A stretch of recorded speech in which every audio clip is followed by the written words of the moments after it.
Coming up on News Live at 6, Onondaga County is reflecting on their police reform report, how the county plans to implement changes. Plus, Passover celebrations are underway. We'll show you how new students are keeping kosher for Passover on campus this year. And even though it's April Fool's Day, it's no joke. The snow is here once again. We'll tell you when the winter weather will finally leave us alone. All that and more on Live at 6. This is CitrusTV News Live at 6, your campus news leader. Current COVID numbers on campus. As of yesterday, there have been 20 new cases, putting the current number to 154 cases within Central New York. Good evening, I'm Ryan Baker. And I'm Katie Lane. 2 cases have been reported outside of Central New York in the last 7 days. Around 4,000 tests have been administered to students. The number of net students in quarantine remains the same. New at 6, in an email sent to students earlier today, the university is encouraging all students interested in receiving the vaccine at the Barnes Center to complete a short form. The university is currently working with the state on the possibility of hosting on-campus vaccination clinics. SU has not received any vaccinations yet, but is hoping to shortly. Students who are eligible for a vaccine now can make an appointment through the state website. And new details, Syracuse University held a police reform panel yesterday addressing police reform in Onondaga County. Notable speakers included Syracuse Police Chief Kenton Buckner and Onondaga County Legislator Vernon Williams. Junior CitrusTV reporter Benjamin Schiller is in studio to break down the panel and what it means to SU. Yesterday, the Syracuse University Law School held a virtual panel with those exploring police reform in Onondaga County. Topics included police use of force policies, police community relations, and alternatives to arresting individuals. The main conversation during the 90-minute Zoom call focused on diversity issues within the Syracuse Police Department and the local community. The city's document in the reform report that we put forward, there's a small change that has taken place that we believe is monumental. Syracuse Police Department Chief Kenton Buckner says that it is time for his police force to address its diversity issues. We have racial issues within the police department. We're a microcosm of society. So there are issues that our black officers feel are working in a predominantly white workforce that some of our black citizens feel. The department is reporting that 92% of their officers are white and 88% of their officers are men. Local lawmaker Vernon Williams Jr. thinks it's time for change. Within the police reform, the diversity of hiring, the training of racial biases, I think is very important. I think that we should do a deliberate in trying to diversify, particularly I'm talking about the sheriff's department, and trying to diversify them and trying to train them about racial biases. It's been a year since a black man named Daniel Prude was killed in police custody in Rochester, New York during a crisis call. Buckner says that his department now works with a private organization to assist in mental health related calls. I see police stepping back to either secondary or co-responder with these kinds of persons in crisis calls, because we believe that many of these calls don't require a badge and gun to be the initial contact with the individual who is in crisis. Chief Buckner reiterated that this is the starting point in creating change in the city of Syracuse community. He says that it can only go up from here. Ryan, Katie, back to you guys. Thanks so much, Ben. Students will soon be joining a community review board that will oversee Syracuse University's Department of Public Safety. The Graduate Student Organization and the Student Bar Association will each appoint one graduate student to represent their student population. Applications will be reviewed by a temporary selection committee that includes the GSO President, Mir Hashemi, and the Executive Board and GSO Senators. The university is in mourning once again this week after the passing of another Syracuse University student. John Gorner was a sophomore studying at the College of Law. He was pursuing his degree through the JD Interactive program. Gorner is the second SU student to pass away this week. The Barnes Center is offering 24/7 grief counseling. You can call 315-443-8000 for ongoing support. And the hiring freeze implemented during the pandemic for the 2021 academic calendar has left a number of SU faculty department gaps. That's according to the Daily Orange. The university implemented the freeze in an effort to cut spending and prevent revenue losses, as the school has seen lower enrollment numbers during the past year. The school also froze faculty salaries, but has not yet used its $1.4 billion endowment to offset costs. This week marks the Jewish holiday of Passover. CitrusTV reporter Zach Richter is here in studio to tell us how students are keeping kosher for Passover on campus. Thanks, Katie. A large majority of students on campus are celebrating Passover. Yet, students living in dorms are faced with a challenge this year. I took a look at how new students are managing Passover traditions in a college setting. Throughout the 8 days of Passover, Jewish students are not supposed to eat bread, wheat, or flour. However, this is causing some complications for some students who are spending Passover away from home for the first time. Syracuse freshman Olivia Browndorf says she hopes to keep Passover, but is not sure if she will be able to due to the limited options. But it's definitely hard with all the options on campus. I know Hillel is offering meals, but it's just a far walk, so it's been a difficult process, honestly. Spencer Whitnall has had a different experience. He explains that keeping Passover so far has not been a challenge for him. Well, Hillel has offered us meals, and the dining hall has been doing a pretty good job. They have matzah and matzah ball soup down there, so it's been really easy. Throughout Passover, Hillel is offering a wide selection of kosher for Passover food daily. From hot food, desserts, to matzah, Hillel is helping Syracuse University students keep kosher for Passover this year. They're serving lunch every day from 10 a.m. to 2 p.m. and dinner from 4 to 7. However, Noah Weiss explains not all students are able to make the long trip. Typically, I keep Passover at home, but because of the really just limited options on campus in terms of dining and food, it's been too much of a challenge, and I'm just not able to do that this semester. Even though it may be more difficult to keep Passover than usual for some students, there are options available on campus. Guys, back to you. Thanks, Zach. Now, Ryan, today was a very strange day. It is now April, and there was snow on the ground. What was that about? I'm not gonna lie, Katie, I'm kind of over it. This cold weather, I'm a summer guy. I was not happy to be seeing snow. I was in shorts 2 days ago. Peyton, will I be able to put those shorts back on in a couple days?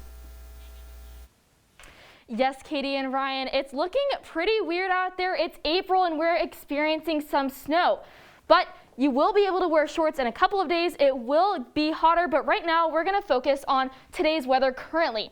Now, it is currently 34 degrees, but it feels like 24 degrees. Now, that's 10 degrees colder than usual. We are experiencing a few snow flurries outside, but it's not too bad out there.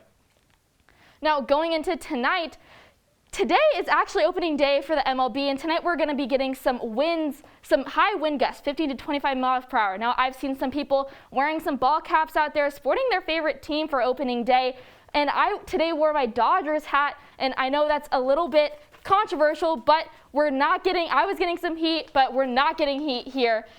But that's all I have for you guys right now. Over back to you guys. Thanks so much, Peyton. New details out of Oswego. Mayor William Barlow is asking officials to revoke a nursing home's license. Officials are expanding investigation into the 80-bed facility, which has a history of abuse and neglect. They're seeking information from employees, residents, and anyone familiar with the facility. Anyone with information is asking to contact the Oswego Police Investigator Derek Chauvin at 315-342-8212. Upstate Medical will be one of 4 sites around the world to test the Pfizer COVID vaccine in children under the age of 5. The study will roll out in phases over the next couple of months. Children will be tracked for 2 years to see how the vaccine works. Children between the ages of 6 months to 11 years old who are in good health and able to make a 2-year commitment are eligible for the study. The Syracuse Housing Authority is threatening to stop its annual payments to the Skyline apartment building. The building has more than 60 code violations and 31 failed inspections. Officials say the city's payments will cease until the owner fixes the problems in the apartment complexes. Syracuse Housing Authority has not had inspectors inside the building in over a year due to the COVID-19 pandemic. And new at 6, President Biden is announcing an infrastructure plan that proposes a teardown of a section of Interstate I-81. CitrusTV spoke with New York Representative John Kakko. He said the proposal is a great starting point for the city's infrastructure plan. It's about a $1 billion project here, and we need to get it done and deliver the funds for it. I talked to Secretary Buttigieg about it as well, so we're happy that they're recognizing it. I'm confident we're going to get the funding. Today is the first day of fishing season. The New York State Department of Environmental Conservation is stocking waters across the state with 1.8 million catchable trout. Some of these fish are over a foot long. This is all part of the New York's new trout stream management plan to improve regulations to make fishing more accessible for all. The state is reminding anglers to social distance and avoid sharing gear. Governor Andrew Cuomo has signed a bill to end long-term solitary confinement in state prisons and jails. Once in effect, prisons and jails will no longer be allowed to hold inmates in solitary confinement for more than 15 consecutive days. Solitary confinement will be banned entirely for prisoners that are minors, over 55, pregnant, or have disabilities. The legislation will take effect in 1 year. Coming up on Live at 6, witness testimonies continue in the trial of police officer charged with the death of George Floyd. Citrus TV's Nick Zelaya breaks down the trial. And the latest European country to announce lockdowns due to COVID-19 spikes. We'll be right back.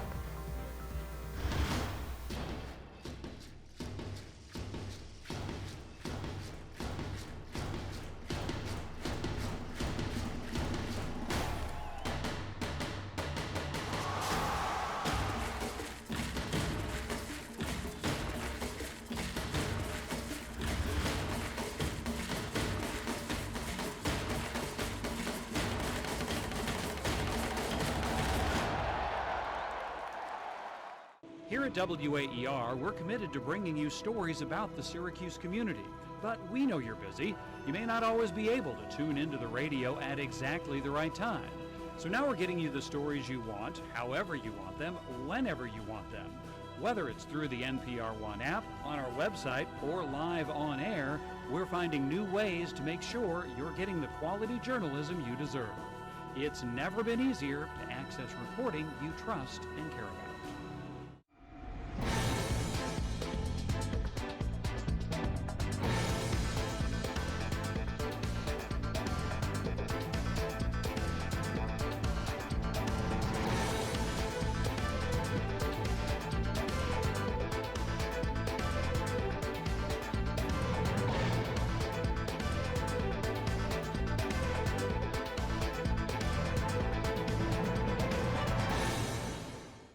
Whether you're on campus, around town, or across the country, the Daily Orange is your free connection to everything SU and your source for college student perspective on the rest of the city and the world. We produce exclusive original content along with the latest extended coverage on all sports SU. Our free, independent, student-run newspaper is available at over 300 locations in the Syracuse area. The Daily Orange, the independent, student-run newspaper of Syracuse University. You're watching Citrus TV News with Katie Lane, Ryan Baker, Anastasia Frazier, Benjamin Schiller, and Olivia Maniscalco. Citrus TV News, your campus news leader. Welcome back to News Live at 6. I'm Nick Zelaya. Day 4 of the witness testimonies for Derek Chauvin's trial continue today. And so far we've heard from a Minneapolis firefighter, a teenage bystander who took a viral video of Chauvin with his knee on Floyd's neck, and the cashier of Cup Foods who encountered Floyd before his arrest. Chauvin is being charged with second-degree attempted murder, third-degree murder, and manslaughter. He has pleaded not guilty. Today's trial began with George Floyd's girlfriend, Courtney Ross, taking the stand. Ross was very emotional while telling the story of how she met Floyd at a Salvation Army shelter where he was a security guard. She told the jury that meeting Floyd was one of the best moments of her life. Ross said, quote, "I was tired. We'd been through so much, my sons and I. This kind of person just to come up to us and say, 'Can I pray with you?' I'm alone in this lobby. It was so sweet. At the time, I had lost faith in God." Ross added that her and Floyd both struggled with opioid addiction throughout their 3-year relationship. The defense is stating Floyd died due to drug overuse and underlying health conditions, and not from being pinned under Derek Chauvin's knee for close to 9 minutes. Next to take the stand was a Hennepin County paramedic, Seth Bravender, who was dispatched to the scene of George Floyd's arrest. He stated that Floyd's heart was, quote, "not pumping blood," and, quote, "it's not a good sign for a successful resuscitation." A second paramedic at the scene, Derek Smith, took the stand in the afternoon and thought Floyd was dead when he arrived. Smith continued to describe his unsuccessful efforts to revive Floyd in the ambulance. We will continue to provide full updates of the trial as it takes place. Ryan, Katie, back to you guys. Thanks, Nick. A child and 3 others are dead after a mass shooting at an office complex in Orange, California. Police responded to shots fired earlier last night, encountering gunshots upon arriving on scene. A fifth victim was wounded and transported to a local hospital in critical condition. In addition, a suspect was identified and is also in critical condition after suffering a gunshot wound. The Orange Police Department has yet to release more information. And the FDA has just authorized rapid at-home testing to be available for purchase over the counter on drugstore shelves. Having this available will change the fight against COVID-19 and allow people to test for the virus without leaving quarantine. The authorization set over-the-counter tests came 2 weeks after the FDA allowed businesses to administer tests to their employees. Experts believe that asymptomatic COVID-19 cases will be easier to stop with these tests as well. And the Pfizer COVID-19 vaccine is effective for at least 6 months after the second dose. This comes after a phase 3 clinical trial confirmed its protection. The vaccine remains more than 91% effective against COVID-19. In another trial conducted of volunteers ages 12 to 15, tests showed 100% efficacy in that age group. The latest across-the-pond vaccine rollout in Europe is not as fast as expected. The World Health Organization described the situation as, quote, unacceptably slow. It also says the pandemic is more worrying now than it has been in several months. Much of Europe was hit by delivery delays even as infection numbers rise. With vaccine coverage low, the EU is looking to impose shutdowns to compensate for the delays. France is the latest country to announce lockdown measures lasting at least 4 weeks. The latest, as over 55,000 animals are believed to be dead after a fire in a German pig farm. A fire broke out in the facility in northeast Germany, spreading through ventilation shafts and destroying stalls where animals were being kept. While the cause of the fire remains unknown, a spokesman for the facility says only about 1,300 animals were rescued. Following the fire, groups of protesters gathered outside the facility with signs including slogans such as, quote, stop animal torture. Officials in Venice have approved a ban which will prevent cruise ships from entering the Giudecca Canal, which leads to St. Mark's Square, a popular tourist spot.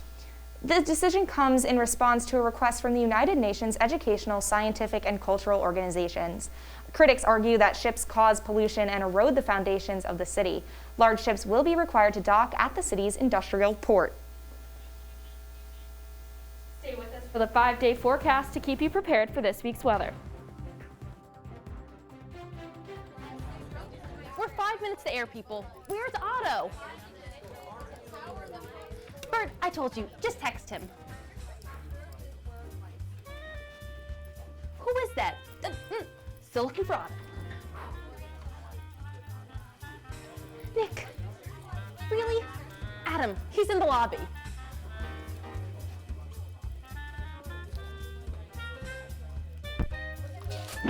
Cassandra, Bayheim isn't going to be able to make the show tonight. Okay, don't care? Find Otto.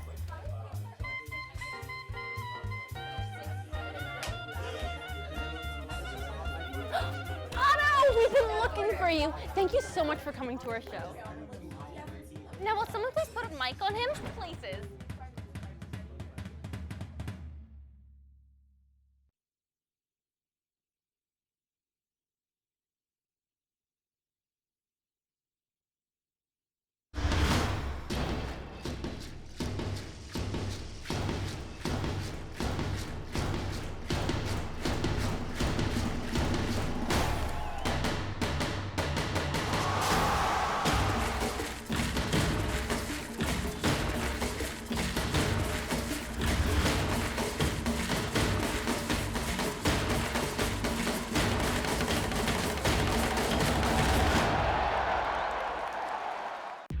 From the Citrus TV Weather Center, this is SU's most accurate weather forecast. Welcome back to your weather. Now, right now we're looking at the current temps around the area. We're resting in the mid-30s. Right here in Rome, we're topping out at 36. All cities are experiencing some snow, but Fulton and Rochester are experiencing the most snow. Now, looking into the 5-day forecast, all of the week is looking pretty sunny, so today was the only cloudy and snowy day of the week. We're reaching 60 degrees by Tuesday, which is super exciting for us here in Hughes. We're seeing that jump here on Friday, going from a high of 38 into Saturday, which is a high of 51. Now you'll see that we go from mostly cloudy to partly cloudy to mostly cloudy to partly cloudy. So we are fluctuating with the skies. We're going to see some clouds, but they'll be rolling in and rolling out throughout the week. Now, like I said, Friday we're going to gradually see some more sun, as well as it's going to get hotter. So right at around 8 a.m. it's going to be 26 degrees, and at noon it's going to be 31, and we're going to reach a high of 37. That's all I have for you guys right now. Back. Yeah, guys, it's my favorite holiday of the year, opening day in the MLB. I'll let you know how the Yankee season opener went and what's going on with the Mets. Stay with us. We'll be right back. They call me Maxie, but I prefer tripod. I was your above-average four-legged homie, and then wham, bam, minivan. Some people pity me. Now that's lame. I still run, fetch, and swim. And the ladies love me. I'm the ultimate wingman. Just don't ask me to high five.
And now, your CitrusTV Sports Report.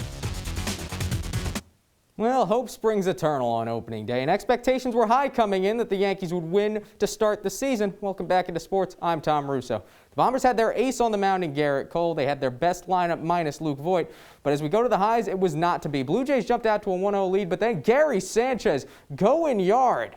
Two-run shot to put the Yanks up 2-1 in his first at-bat of the season. But Cole had a rough outing, and when you hang a slider like this, Teoscar Hernandez, he's going to deposit that one in the Long Island Sound. Ties the game up at 2. Yankees would then have an opportunity in the bottom of the ninth. DJ LeMahieu, runners on the corners, but Kevin Biggio's coming home, and he guns down Mike Tauchman at the plate. Then in the 10th, runner on second to start the inning. That one is over the head of Aaron Judge. The run will score. Blue Jays go up 3-2. We are headed to the bottom of the 10th. Yankees still looking to walk it off. Gleyber Torres, a chance with the runner on second, not to be. Merriweather strikes out the side. The Blue Jays win it 3-2. Garrett Cole, 8 strikeouts, but the hanging slider cost him. And as for the Yankees, they were really in trouble with runners on base. 0 for 5 was Giancarlo Stanton, 0 for 9 with runners on base in this one as a team. And of course, Aaron Judge had a rough night as well. Went 0 for 5 with runners on base himself. So the good news, though, is that the Mets did not have the opportunity to play a game today. I guess that's not really good news for the Mets, really. When you talk about what the Mets have done, though, they didn't only have an opportunity to play because of the Nationals, who were hit by COVID-19. The Nats currently with 3 players who are positive. The team fearing another positive could arise. The teams will have to wait till Saturday at the earliest to start the year. Now, there is some good news for the Met fans as the team locked up superstar shortstop Francisco Lindor for the next 10 years. The deal will pay Lindor $341 million, $1 million more than the 10-year deal fellow star shortstop Fernando Tatis Jr. will be making. Also beats out David Wright's 8-year, $138 million deal for the biggest in franchise history. In fact, the deal was the 3rd most lucrative contract in baseball history, behind only Mike Trout and Mookie Betts. Now, the men's lacrosse team is still licking their wounds following a 15-14 loss to number 2 Duke, and things don't get any easier for the Orange as they face number 9 Notre Dame on Saturday. And John Desko knows in this conference, nothing comes easy. With the ACC being so competitive this year, so many teams highly ranked, that I think the guys know that anybody can win those games. So you've got to start eliminating your mistakes and making the most of your possessions. And like I talked about earlier, you want to clear the ball at a high level, and you want to get 1 or 2 off the ride if you can, and you just want to start playing more complete lacrosse with less mistakes. Well, Tom, thank you so much. When we come back, one last look at your weather.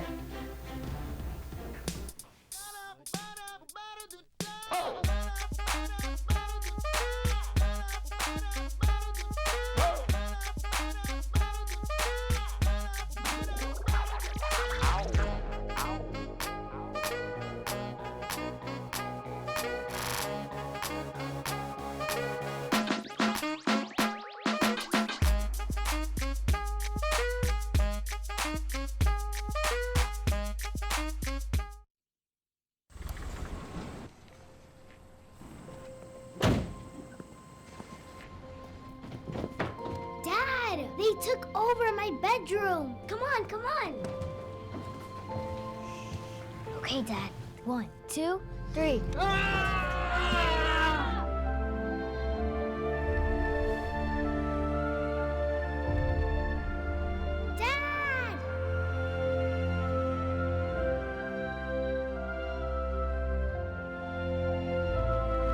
You saved me.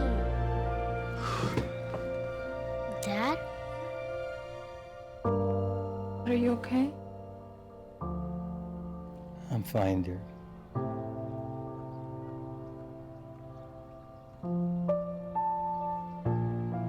Your hero needs you now, and AARP is here to help.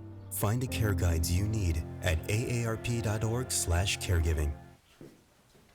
Welcome back to your wake up weather. Now we're looking at 8 a.m. right now. It's going to be about 25 degrees when you wake up in the morning.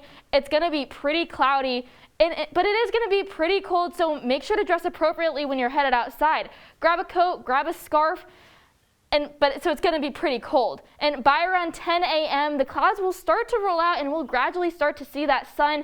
And at 11 a.m., there will be sun. Thank God. So I'm very excited for that. That's all I have for you guys today. Katie and Ryan, back to you guys. Peyton, thank you so much. Today is April Fool's Day. Some historians speculate that this silly holiday dates back to 1582, when the French switched from the Julian calendar to the Gregorian calendar. The Gregorian calendar recognized January as the start of the new year. Many of the country's citizens were slow to hear the news and continued to celebrate the Julian calendar's New Year on April 1st. Since then, people have continued to pull pranks and make jokes known as April Fools. Syracuse mascot Otto the Orange got in on the fun today by posting a picture on Instagram announcing the creation of a roller coaster on top of the Carrier Dome. The obviously photoshopped image pokes fun at the new dome roof that resembles a roller coaster track. Now, Katie, what is the craziest prank that's ever happened to you on April Fools? Ew, okay, so in high school one time, this kid came up to me and asked if I wanted a cake pop, and I said, of course, and I bit into the cake pop, the chocolate-covered cake pop that ended up being a raw Brussels sprout, chocolate-covered. I can't even imagine. One time I ate a chocolate-covered onion. I don't know if that's similar, but that was by choice, so I can't even say that is not similar at all. But that is all the time we have on News Live at 6 tonight. For more of the latest, follow us on Twitter at CitrusTV News and check out our website at citrustv.com. I'm Katie Lane. And I'm Ryan Baker. Have a great evening, Syracuse.